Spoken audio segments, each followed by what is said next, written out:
welcome to 90 Day Sisters. I'm Devana. I'm Shanice. And last week we did something a little different. We did the video on ideas for international long distance dating. But when I was editing it, it was a lot longer than we really wanted to make the video. So we decided to cut it in 2 parts. So hopefully you've already seen part 1 that we posted last week with some of those dating ideas. And then be on the lookout for part 2 with the rest of the ideas. Another thing to consider is letter writing or emailing. Now, depending on what country they are in, as far, if you're in an international long distance relationship, mailing can take forever. So consider that if you're going to write something that is time sensitive. Snail mail is probably not the best way to go about it. Also, if you are pouring your heart out on the pages, mail gets lost when it goes to Jamaica. I would take a picture, scan it, make a copy, something. So that way, if I have something that really needs to be said or I want to share with him and I mail the letter and I'm like, 2-3 weeks later, I'm like, hey, did you get it? And he's like, no, I don't want, my thoughts and words to be lost. So that's just something to consider before mailing it. Also email, same concept. Some people might want the old school writing. You can either way. So that's just an option.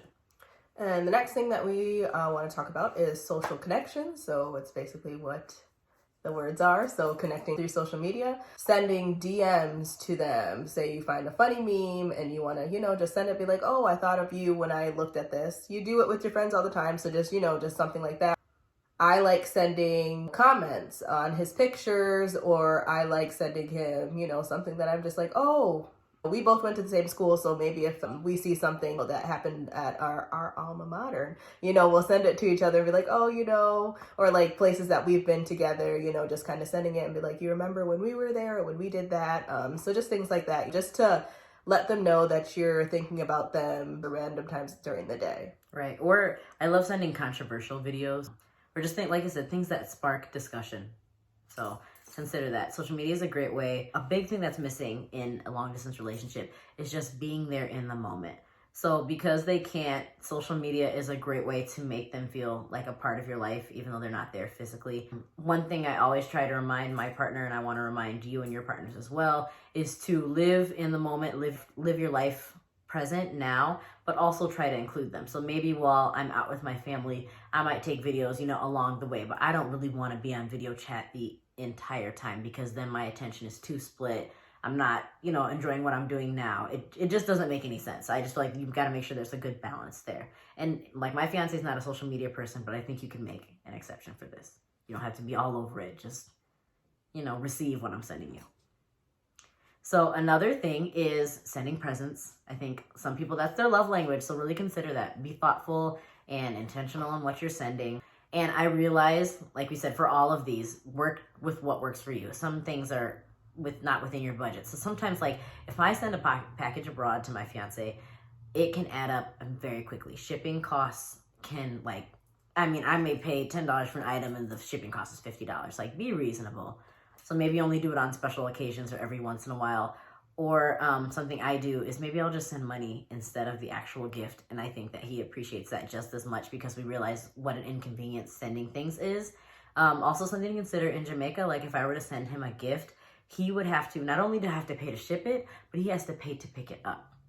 And that's not really fair if I'm sending you a birthday gift, but you have to pay to pick it up. So I don't really like that. It's not the most convenient. And again, if I'm sending you something that means something to me and I'm checking with you and you haven't got it yet, mail gets lost.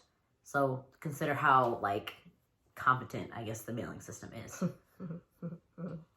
All right. So the next thing that we wanted to talk about is doing physical activity together. So where we live, there are a lot of hiking trails. Not that I do it, but this could be something if you're super, active. That's outdoorsy. Great. Yeah, that's great. That's definitely not what I am.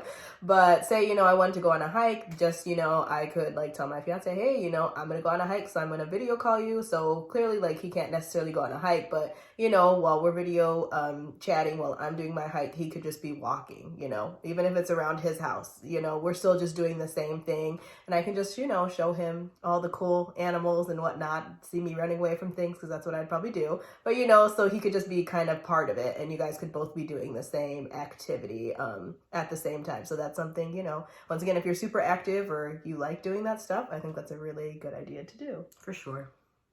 Yeah, physical activity is part of your day. If running in the morning or at night is part of your day, include them in that the best you can.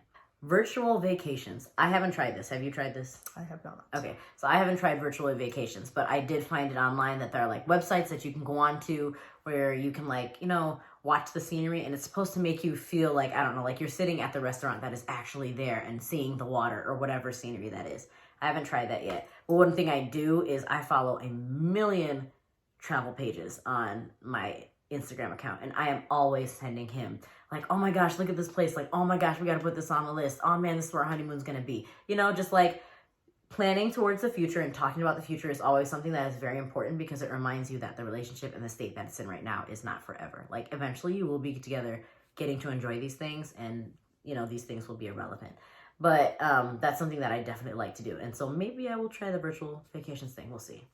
Sounds fun. All right, the next one we have is doing homework or working together. So if you guys happen to both be in school, or just one of you guys are in school, just like video chat them and kind of just have them sitting there while you're doing your homework. Maybe even if it's a subject that they're good at, maybe you could even like send them pictures of the homework or what you're studying, even like send them a picture of like your study guide so they can ask you the questions, and then you can answer. So you guys are interacting and studying together. Or if you guys say have to work, just once again, just video chatting and just kind of being there together. Not all the time, you don't always have to be talking, but if you guys were living together, and you guys both had to work, you guys would both be sitting at the table, not necessarily talking, but, just being together. So that's definitely something that you can do. That's exactly. Because something that I do, I'm getting a certificate now, and my time that we usually talk in the evening and kind of matches up with when the baby goes to bed. And so when the baby goes to bed, that's like my time to catch up. So then I'm trying to do, my schoolwork and stuff like that. And he still wants to be on the phone, but I'm like, I really have to get things done as well. So I always try to be understanding in these things, but I'm like, okay, we can be on the phone, but maybe you can't talk.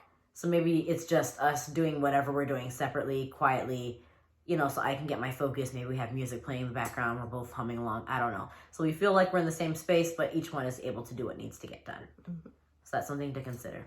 Also, so the last one we have for you is a scavenger hunt date, which is not realistic for everywhere. If you're in a long distance relationship in the US, especially if you live near a big city, this is a good one.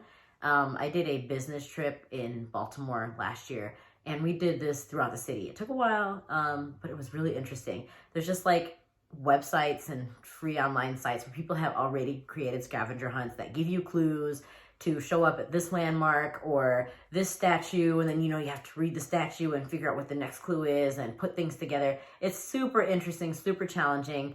Maybe your significant other could do it with their friends, so they could do it alone, and then maybe have a prize for them at the end. Now where my partner lives, this couldn't be done. There's no way there's a scavenger hunt there. But maybe I could create one because I've been there. I have like a mental picture of what the community looks like. So I could, if he was willing, I could send him around to do it just for fun. Doesn't have to be anything obvious or whatever. It's just between the two of you. But I do think that's a creative idea as well. All right, so that is the end of part 2. So I hope you guys enjoyed the video. If you guys try any of the ideas, definitely comment and let us know how you liked it. We hope you guys enjoyed it, and don't forget to subscribe, turn on post notifications, follow us on Instagram, that kind of stuff. Thanks for watching. See you next time. Bye.